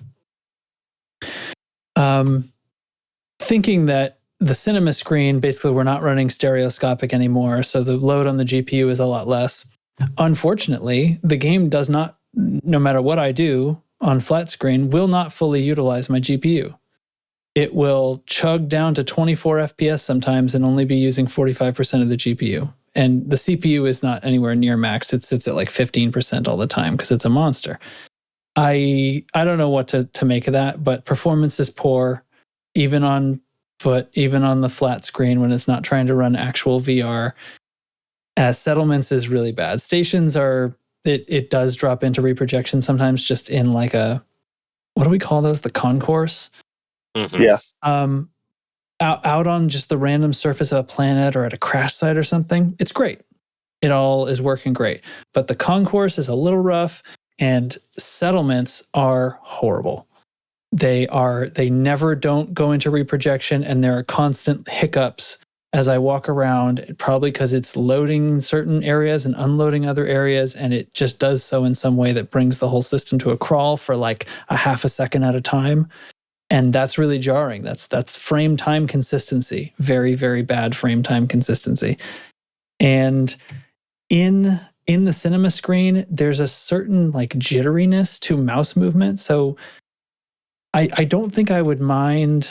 I generally don't mind playing it on the cinema screen in the headset. It's not like it's a lot harder it's not like less clear or something than my monitor. It's so big in front of me, for one thing, and from my field of view, that is pretty cool. But the mouse movement, when I'm on a monitor, like right now recording the podcast, it's very smooth. But in the cinema screen, it's really jittery. And smooth movements that I make seem to sort of stutter across the screen, almost like if your VSync was screwed up. So I wonder if it has something to do with that. Like it's just not able to sync to the headset's refresh rate or something in the same way. I don't really know what it is, but it doesn't feel smooth. And the effect of that is it feels like the performance is worse than it really is. So that's kind of disappointing, and it makes fighting in a conflict zone rough because there are all those hiccups and things like that are causing performance problems on top of, just less smooth mouse movement in general, sort of iffy. While I was on foot, the whole thing crashed several times. This was on Tuesday when I was streaming. I'm thinking back to it, and I actually think that the only time it crashed, I was loading the native Oculus version of the game, whereas if I load the game from Steam, VR or not, I don't think I've had a single crash. I wasn't writing them all down, but I'm pretty sure that that's true. So it may just be that my Oculus install is sort of messed up. That's interesting. Yeah. Yeah. But thinking back, like the first week up until Tuesday, I don't think I had any crashes. And I had just, I went, Oculus actually had a problem where it wasn't installing games from its store. This is happening to lots of different games for a long time. I just tried to reinstall it the other day and it actually worked. So I was like, oh, cool. I have the Oculus version back, so I don't need to run Steam. But I got crashes. I don't know. Right now I'm running it from Steam. It hasn't crashed all night. I've just been standing still, but I don't know. I did try this, the going to free cam on foot, this trick, and suddenly I'm back in 3D, in full immersive, all the way around my body, 3D, which was really cool. And it looked awesome. I was down on an ice planet admiring the textures. The planet looks beautiful. And the textures, when it's in actual 3D, are even better looking than they are on a monitor. The ice planet was stunning. It was so great. I was just out there on a ridge by myself in the sun on a planet with a purple sky, and it was wild. And I went into the free cam and I sort of placed myself in the sort of over the shoulder view, and I walked around for about 5 seconds and then it crashed to desktop. I'll try that again loading from Steam sometime, but it was really cool. And it also made me think, like, I'm having trouble imagining how it would work to use true VR motion controls for the on-foot portions of the game. I would need to get up out of my chair.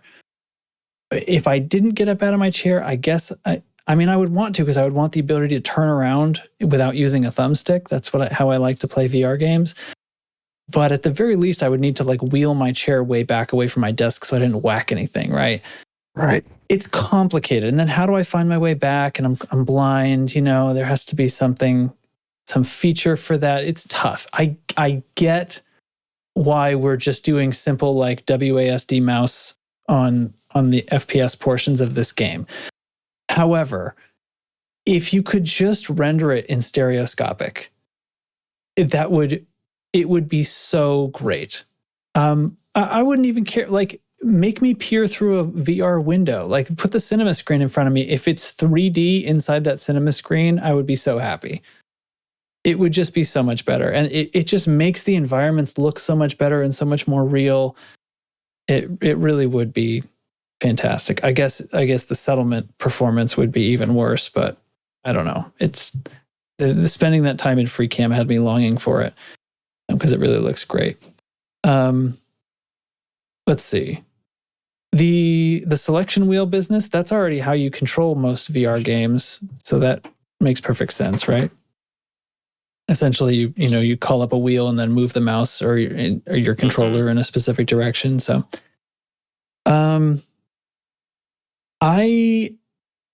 let's see.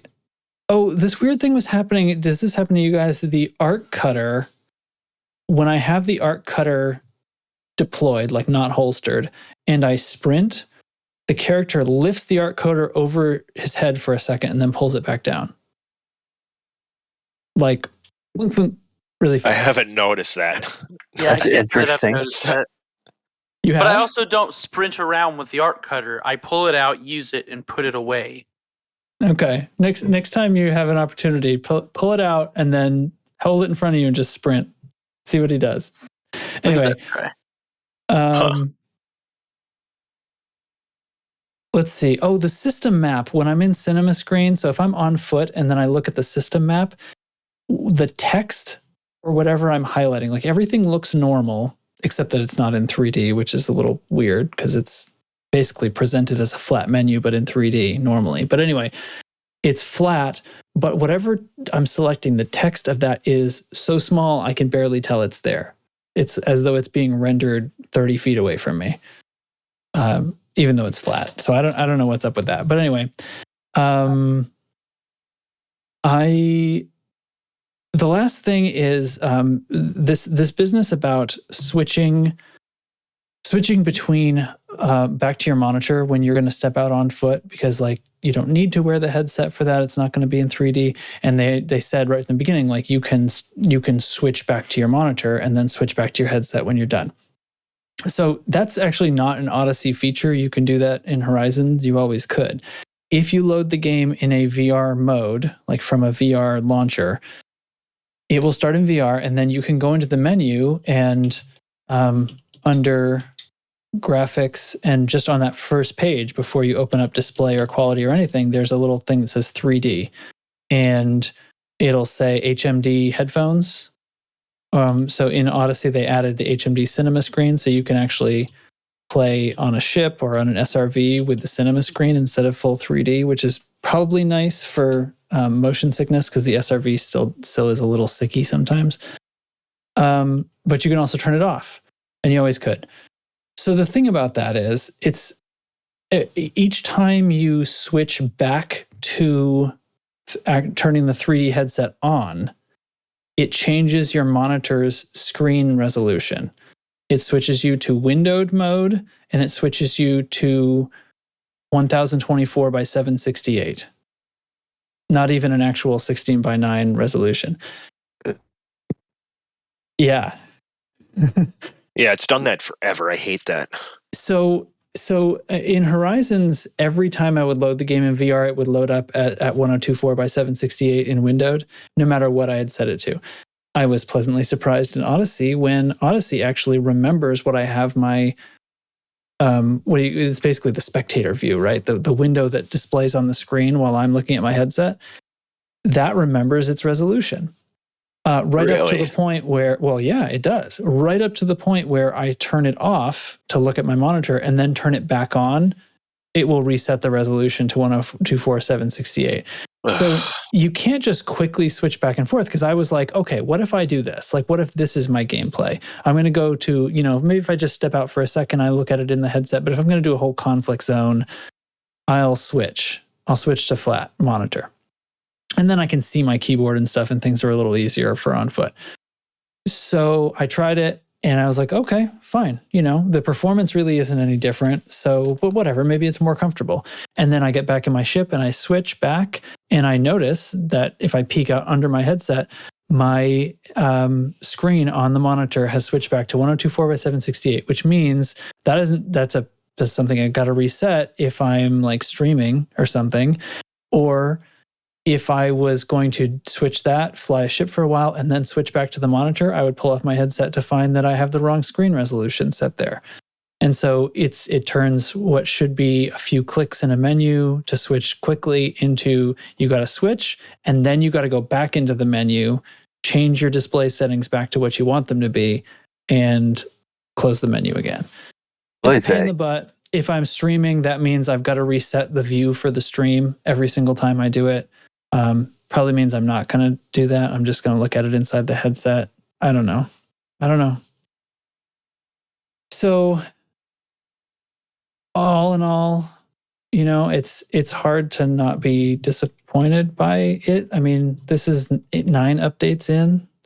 I am sure, like you said, fixing so many of the major game-breaking bugs makes you ignore some of this other random nonsense.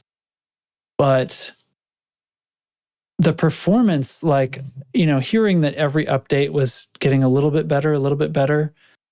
Some people say, well, this one didn't help me, but it helped this other person. Then the last one before that helped me more on different computers. I was really expecting more. It's hard to say. I wish I could load up the old build. What was I on? Update 3 when they scrapped VR and I quit? Can't remember. I have no idea. Yeah. Sounds right. So it's disappointing. But I mean, they basically said that they don't give a shit about VR. I'm paraphrasing. Yeah. So I mean, that's, to not see as much improvement in VR as improvement that has happened on flat screen. But then even flat, there's still so many just ridiculous kind of bugs that I see, pretty much every time I play, but every fifth or sixth time I go in a station on foot, I gotta relog because all of the NPCs, not the walking around NPCs, but The like counters. the bartender, the Apex guy, they're just gone. They're not Gone? there. Yeah, Oh, I they're thought you were gone. going to say they're in gone. the counter. No, I sometimes saw they're in the them- counter, like I Yeah. showed you the one time. Sometimes they're set back from the counter or down, so you can't even click on them. They're just too far back and you can't get to them. But other times I come in because every station I go to, I go and I check the Pioneer, the weapon person, see if there's any, engineered weapons and stuff that, I can put on Discord that somebody can go buy if they want. I check weapons every time and go running. Oh, there's no vendor here. God damn it. Look around and, they're all gone. All right, log out, log back in. And when you log out and log back in, you don't log out in front of the counter. You log back at the elevator and you got to run back up. Yeah. It's just, That's where the instance starts. Little things like that are just, how long are little bugs like this going to be around? I mean, I still love the body flopping. If you kill people in an SRV, then you get out of the SRV, the bodies fall from the sky. That bug is still there, and I love that. I love the crop flopping bodies. Yeah. And I hope they don't fix that. I hate even mentioning it at times because that's like one of my favorite things. But get it onto the wrong person's radar. Exactly. They fixed the miscolored 07s on our fleet carriers super fast. I'm afraid they're going to fix that one. But I mean, there's that one that bugs me all the time. CZs, if you get in, like we've had a handful of wars that we could fought in. Not a single one of them has had a high ground CZ, which has been annoying me because it's a good way to make money and, we can do some BGS, win a war. There's no, I really hate that there's not always at least one high, medium, and low CZ when there's wars, but that's bugged me. There isn't even always a frontline. Like I found at least 2 systems where there was no frontline solutions at all in the whole system. Yep. There's that. But when I'm doing ground CZs, let's say we get a war and I want to go make money, I would, about 1 in 10 maybe, I'd crash. You just crash the desktop, whatever. That's just going to happen. But what's more annoying is when you get into a CZ and it's bugged, where it's dropping new troops and it's dropping them at the drop site, but nobody's running around. None of the NPCs are moving. They just drop where they are. They'll still shoot, but they don't move. Or worse, it quits dropping NPCs. No reinforcements coming, nothing happening. All you can do is just, take the objectives to try to end that CZ so you can get on to the next one. And sometimes you go back in and it's fine. Other times it does the same fucking thing again. And it's little things like that. It's makes it unplayable. It's asinine. I mean, one thing, when it drops the NPCs and they don't move, but they still shoot, that can be very lucrative because your NPCs don't move either. So you get to kill every single one of the NPCs and you're not reducing their resources by taking objectives. So you can make over 40 million on a single high CZ. It takes a while because you got to run to the drop points, kill the 5, 6, the half dozen that drop, kill them, go to the next drop point, kill those 6, and you do that. Yeah. And you got to kill them all, and you can make 40 million plus on a single CZ, but it's boring and tedious, and why would you do it? But you're shooting them with impunity, so yes, well, they're shooting back. You still have to kind of take cover, and it's amazing how far they can throw grenades. I mean, it is low G planets, but they are very, very accurate at a great distance with grenades. That's one thing. I did try to throw a few grenades, and only one of them hit its target. It was like the 3rd try, and that was because I was basically dropping it 10 feet in front of me and rolling back around a crate to get away from it, because there was a little crowd right in front of me, and I did that. But anytime I tried to throw a grenade at distance to land at a group of enemies, I always overshot by like I'm a major quarterback. Make sure your reticule is right on one of the enemies. You aim like right at where they are. Really? Yeah. Okay. Yeah. That was the trick I found, because I was missing them all the time. Then all of a sudden I learned, even from a great distance, just putting making sure I'm on an NPC, not the terrain around them. It would pretty much land right in the middle of a group of NPCs. So I took some missions and I went and just tried, let's see what random missions are like. A couple of them were deliveries or pickups, met the person, did the thing. Then they were like crash sites, like recover the ship schematic from the crash site. So I find the Eagle and I open up the crates. I find one of them has the thing in it. I loot the rest of it. Some people show up, I waste them, and I leave. The third one I went to, so I had like 5 missions, and 3 of them were crash sites. The third one, it didn't spawn the thing that I needed to get. So I looted it. I wasted all the guys. And I was like, hey, I didn't find the thing anywhere. Okay, let's fly up into, I don't know. I wasn't sure. Do I menu log? I flew up into Super Cruise, came back, and it respawned. And it wasn't there again. I did this a few times. One of the times, one of the crates had a code lock, and I had no way of knowing what the code was. So I gave up on that one. E-breach. Well, yeah, and I wasn't carrying one because I'm silly, I guess. I don't think I bought one. I do have all the stuff that I gained back when I had Odyssey briefly at launch. That all was still sitting in my account, so that's sort of nice. But I didn't have any e-breaches on me. But I never got it. That mission had to be failed eventually. It never spawned. There's a couple things. Sometimes, like those yellow crates, they'll be in the ground a little bit, and what you need will be covered in dirt inside the crate, and you can't get it. That happens sometimes. There was one like that where it was half in, so when I opened it, I could see dirt inside the crate. Yep. Even like with the big storage containers, sometimes those will be buried in the dirt funny, where you can't cut the panel to get into it because that's in the dirt. It's like, okay, well this is screwed. So that happens sometimes. But another thing about Odyssey that's quite odd is like to reset an instance. Like if you're at one of the crashed satellites and you need to get data, and that's a good way to get manufacturing instructions.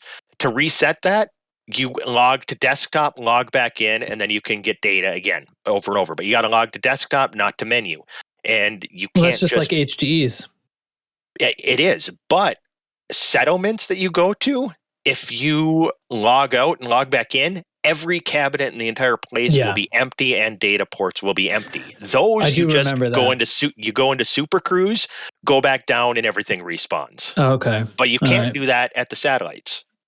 So I was sort of doing it wrong. I need to go to desktop.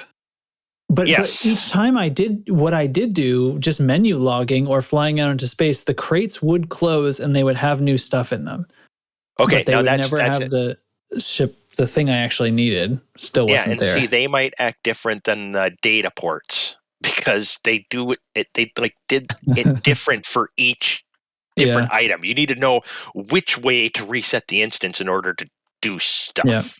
Like for engineering mats at settlements, what I would do, go in, murder everybody in there, loot everything in, hop into Super Cruise, drop back down, do it again. And if you find a good settlement that's got 5-6 data ports spread out, and there's a bunch of when you find that cabinets and everything else, you sit down. Oh yeah, I'll have 10 notoriety by the end of it, but then I'll go hunt aliens for a couple days, and then I'll come back and do the other thing again. So there's so many screwball-y things like that you just need to learn the quirks of this. I don't know. Odyssey is like you've got that great old car that you love that has giant issues, like you pull up to the stoplight and you got to put in neutral and give it gas to keep the engine running. There's these little things, you got to, when you start it, you have to pump the gas 3 times. Otherwise it won't start. It's like you learn these ways just to keep yourself functioning because you love it and it's got its quirks and its annoyances, but you're still going to play it because you love it. That's how I feel about this game at times. Yeah.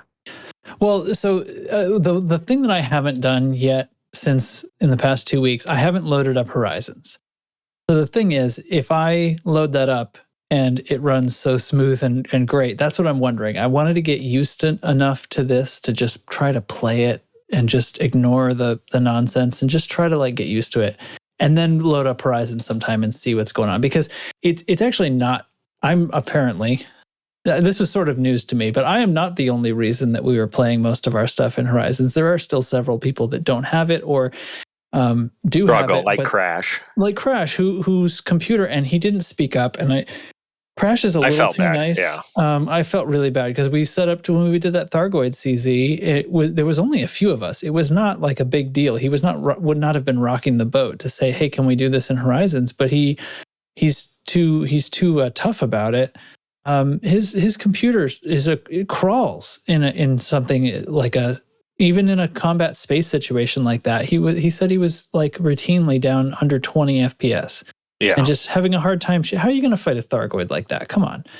And he didn't say anything till after. So we'll definitely still, and apparently, of course, CQC, because like you're saying, it's too hard to see. So CQC just never gets played in Odyssey, I guess. Yeah, I play back and forth. Most of my CQC is in Horizons because that's where a majority of the longtime CQC Discord players play and everything. Yeah, that's where the most matches are. But in the evening, if I'm playing Odyssey, I'll be queued for CQC. So I do play quite a bit of CQC in Odyssey. Oh, okay. It is quite different. I mean, we should just, for shits and giggles, next CQC night, do it in Odyssey just so you guys can see the difference between the two. Maybe just for a little while or something. Yeah. Play a few matches and see if Crash has issues, with he will. disconnects. Because I honestly don't, in Horizon CQC, I, still, the disconnects are just CTD, crash to desktop. We got a whole emoji and everything on the CQC Discord. Every time it happens,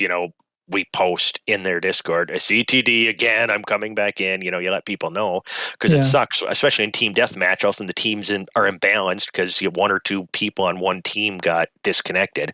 So then you're jumping back in, and it happens all the time in Horizons. I honestly don't recall having the crashes in Odyssey.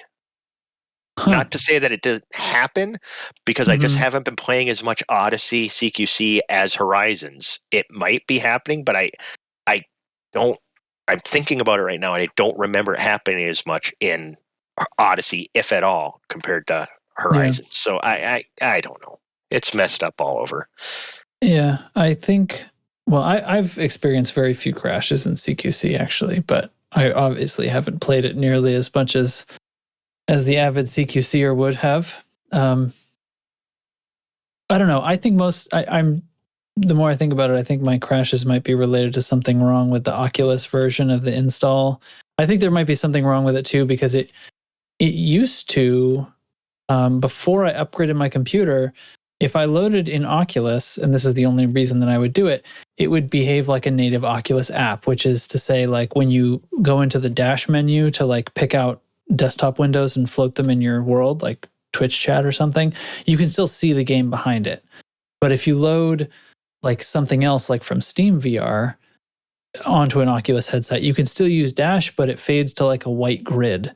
You can't see the game behind it because it's not like a native Oculus, even though it's still using the Oculus compositor. It won't do that anymore. No matter where I load the game, even native Oculus, it won't make dash work correctly. And I've been on with support. Oculus has Meta, whatever they're called now, has basically washed their hands of me. They basically said it's Frontier's fault. And I'm like, but they didn't make any changes to their game. Like, I upgraded my computer, fresh install of Windows. Please, like, something's different, but they won't help me. So I don't know what's going to happen with that. Or maybe I just don't care because it's really not that big a deal. If the Steam version crashes less, then that's it. Yeah. And I would never give Oculus another cent anyway. So I don't know why I'm even bothering. So, well, if anybody's still listening, sorry. If there are people who are interested in VR, I know like it's a smaller segment of the community. VR is a huge deal to me, and this game is a huge deal to VR.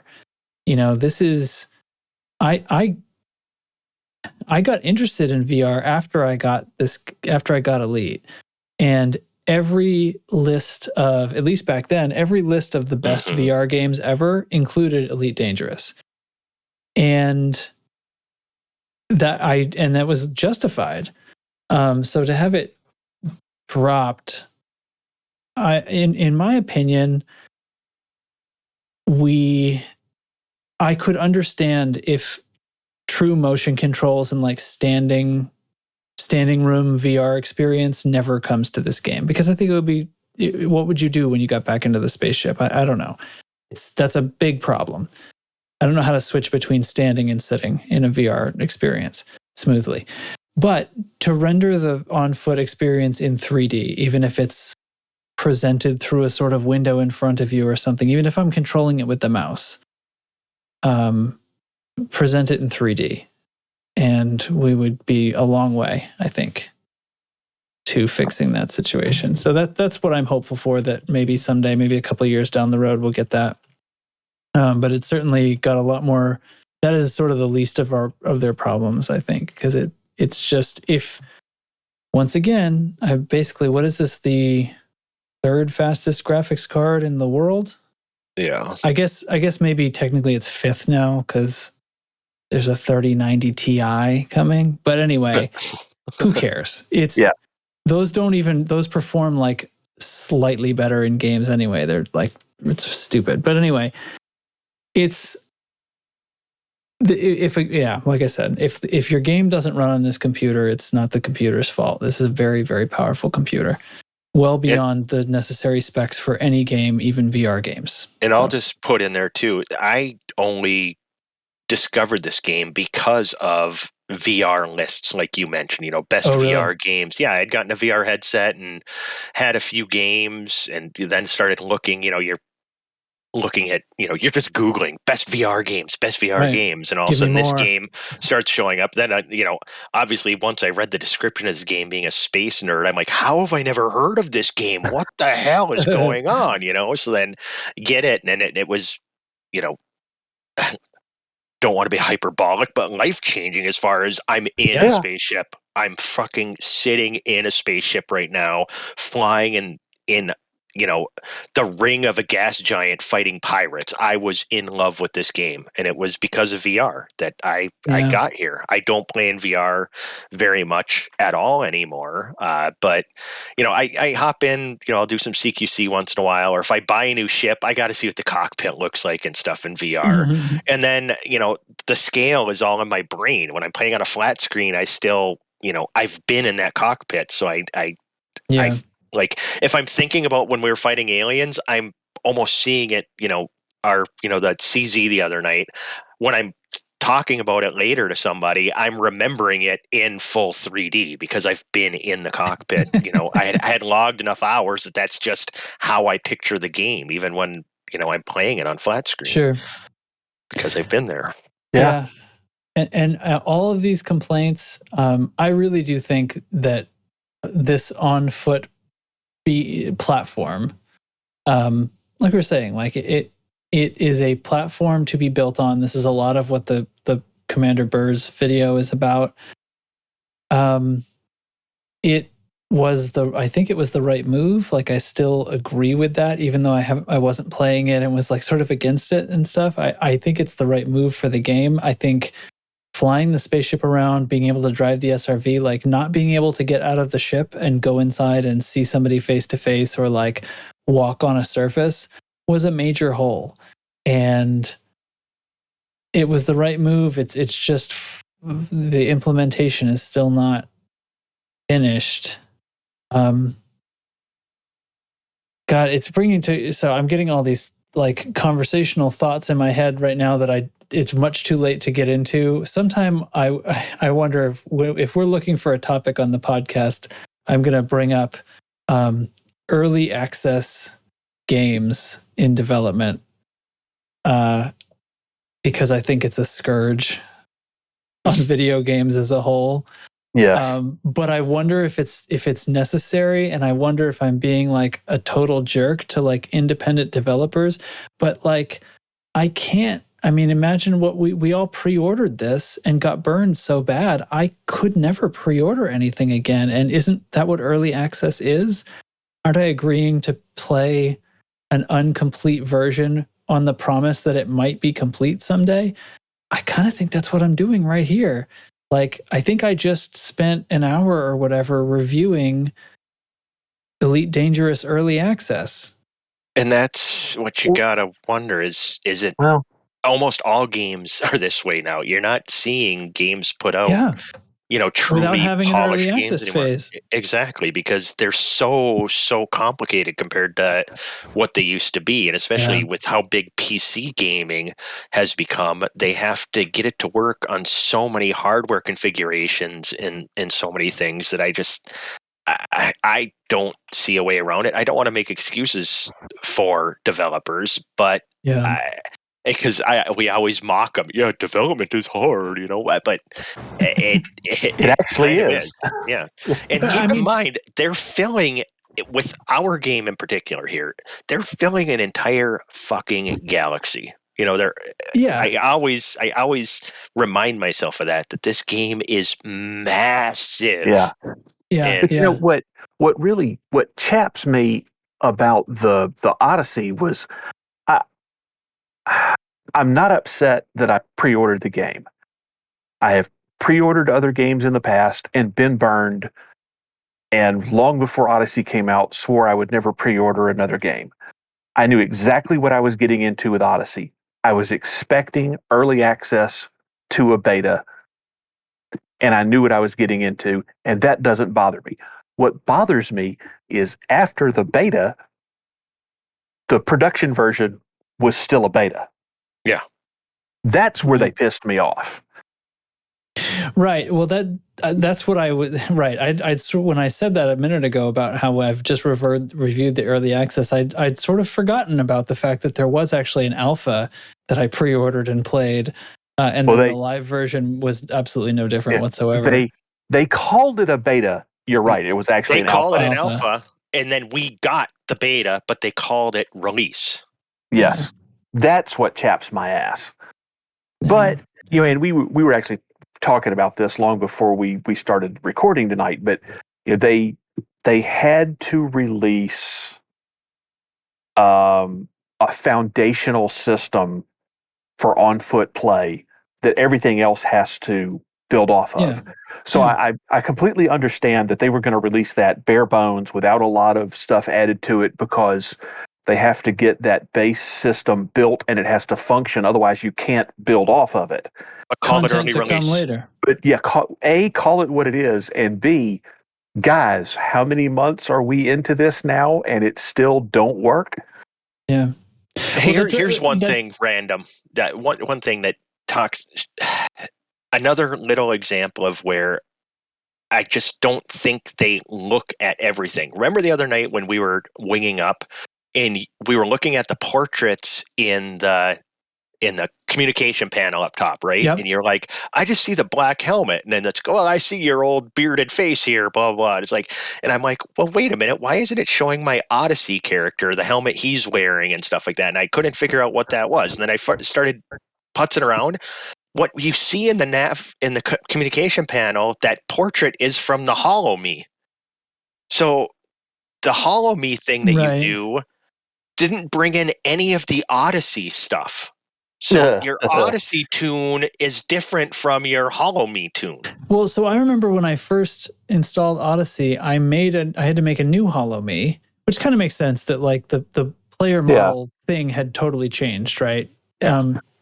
But then, so I made a new one, and then I didn't have Odyssey anymore. And upon going back to Horizons, all of the Hollow Me customizations that I had done on Horizons were gone, and I never redid them because I didn't care because it was Horizons. But now I'm back, and wait. Can I see that from where I'm standing now? How do I look at Hollow Me? Do I gotta go to a screen? I don't remember how I looked at that the other night. Going to a terminal. Hollow Me, yeah, here it is. Yep. Hold on. Is it here? Yeah. So the one I made for Odyssey is here. Of course. Okay. Well, let's X out of this. But why doesn't it have all the helmets and stuff of the Odyssey? Well, like my like an Artemis helmet or a Maverick helmet. It doesn't have any of that. It just has the flight helmet even or though the that's face. what I'm wearing in my ship.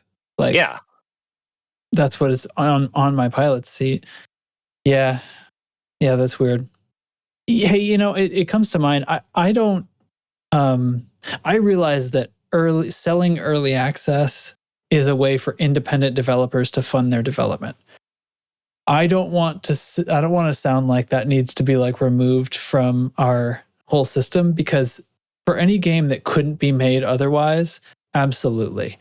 But I think it's inexcusable for a large company like a company that was maybe the largest publisher in the UK, for example, just as a random example. If a company was like that, it's pulling it out of a unacceptable hat for that to be, and they don't call it that, but this is not finished. I mean, and I also get in the back of my mind whenever people are constantly over the last few months complaining about where's the content, and begging for, and then finally getting the release of the new SRV and multi-limpet controllers, and please, where's the content? There's nothing going on here. We need more missions to tie into each other. I get all that. But the foundation isn't complete. I mean, this is a foundation. And as Burr was saying, as we're saying now, like, it's going to be expanded upon. It's going to be built up over years, the way Horizons was and the original game was. But the foundation isn't complete yet. And the rabid crowds, Yeah. I mean, pitchforks in the chat rooms on Twitch, like trying to, where's my content? Where's my content? Guys, like, how come the game doesn't run? The console players don't even have a choice, and it's definitely because of performance. Like, is that ever going to be fixed? I don't even know. The platform isn't finished. That's the primary attention. Right. And I think it should be the solitary focus to the expense of everything else. I don't care if the missions are stupid and all I can do in a settlement is shoot everybody. Until it's running right, it's not done. It's not ready for anything else yet. And I legitimately think that there is some amount of content in a queue waiting for the foundation to be fixed before they can, well, probably not release it, but before they can do final development on it and push it out. Mm-hmm. But, the problem that they're running into is it's taking them so long to get the foundation fixed that they're starting to run into those problems with people, starting to complain about the content. Yeah. Well, that's the whole thing. We all are like ground Thargoid combat, and we know all, it's coming. Well, we're all on the assumption that they don't want to release it until consoles have Odyssey, blah blah blah. That's what we all assume. We've never heard that for sure or anything. So who the fuck knows for sure? I'm still running on that assumption, and it's going to be coming eventually. But who knows what stage of development that's in? And let's not forget, FDev for the past, however, God knows how long, at least as long as Elite has been out, has been teaching a master class on how not to communicate. Well, it's gotten a lot better. I mean, they've been on holiday and stuff like that. And possibly I've heard tell that some people might have gotten sick. So I hope everyone's doing okay over there. But, yeah, absolutely. That hurts me in my heart. But anyway, I don't know. I don't know what to add about. I do think that it personally, I think that it is because of waiting until it's on console, but it's because that point is emphasized by the fact that it's not going to be on console until it performs well. Yeah, that's the biggest issue with the game is performance. If it ever gets to console, I bet it will be fine in VR too. If the performance gets to that point. And so that's why that's optimistic. I'm not sure that it's going to happen. If it comes to console, it will be because they got the performance down. So I don't know. I guess what I'm saying is I don't think it matters if the reason we haven't seen the rest of the content, quote unquote Thargoid on foot, is because of performance or because of consoles, because I think they're the same issue essentially. Yes, I agree. Yeah, it'll never get past quality control on the consoles in the state it's in right now. Yeah, and I don't want to see a Thargoid on foot if I'm seeing it at 25 FPS. I want to see it at 60 FPS like minimum, which is not really enough for my headset, but it'll do because I want it to be awesome. Yeah. And right now the conflict zones are mediocre because they stutter. Because like I said, it's a powerful computer. I'll have pretty good FPS for a while, and then something will happen and it'll crunch for a second and then it'll come back. That's almost worse than if it was just steady low, I don't know. Yeah. I want to stop talking about this now. Yeah. Is there any other business? Yeah. We were at 2 hours. We need to land the plane. Dubs fell asleep an hour ago. I've been listening to a bunch of grumpy old men. No, two grumpy old men and one youngster. I have been having a decent experience, but I've played on flat screen. Boy, that's a ringing endorsement. Look, if you don't like the quality, set it to 720p, low settings, and truck on. Yeah. But Dubs, did you hear I explained I can set the resolution absolutely as low. I can set it to 0.5 subsampling. I can't even see where my target reticle is. The resolution is so bad in the headset, and the performance doesn't increase from 1 to 1. There is something in there that's wrong with it. That's not actually running right. Checks the RGB settings on your RAM. There are no LEDs in my RAM. That's your problem. Hold on. Okay. First of all, is there any other business before I close this out? And this episode still needs a title. So what other business? Our word from our sponsor, Craft Singles. If you don't like it, then fuck you. Actually, the sponsor this week, if you remember, is Commander Volt. Thanks, Commander Volt. Yes. This rant is your fault. It's your title. This rant is your fault. Wait, Volt sponsored you. He didn't sponsor me or Dubs or Nurgle. What the hell? Where's our copies of the game? I want a copy. The vast majority of the content of this podcast. I'm feeling very unsponsored. I'm just hoping that Craig actually got all this. Oh, God, yes. Oh, he's fine. I'm sure he's fine. Actually, I don't care. I have one. That's your title. This rant's for you. Yeah. So, seriously though, it's very kind, Volt. Thank you so much. And yes, I did actually, sincerely, I wanted to take it seriously and actually make it into a podcast episode, actually thinking about this stuff because you sent it to me and that's nice. And I don't know what else. I feel weird about it because I am coming away with a lot more complaints than good things to say, but I have to be honest. And that's one thing that's, I don't have a bias of having sunk money into it. Volt does. And isn't Volt in college? Like, what are you doing with your money, dude, that you're just sending games to some podcaster that you know? He's making questionable financial decisions, which is what we all did when we were that age. There's way worse things he could have sent you. Just say thank you and move on. Or that he could have spent his money on in general. Yeah. Okay. Thanks very much, Volt. You're a hero. Any other business for the show, guys? No. Land the plane. Okay. Please give us a rating or review and make it a good one, because if you didn't like this episode and you give me a bad review because of it, I'm only doing rants from here out. You've been warned. Join us in Discord at discord.io/loosescrews and check out our merch store at loosescrews.com for mugs, t-shirts, hoodies, and more, including your Consoles Am I Right t-shirts. And I'm Commander jnTracks, and Chig and Dubs and Nurgle, thanks you so much for listening to me, and anyone who actually stayed to the end of the show, thanks for listening. Yay! Bye. Bye.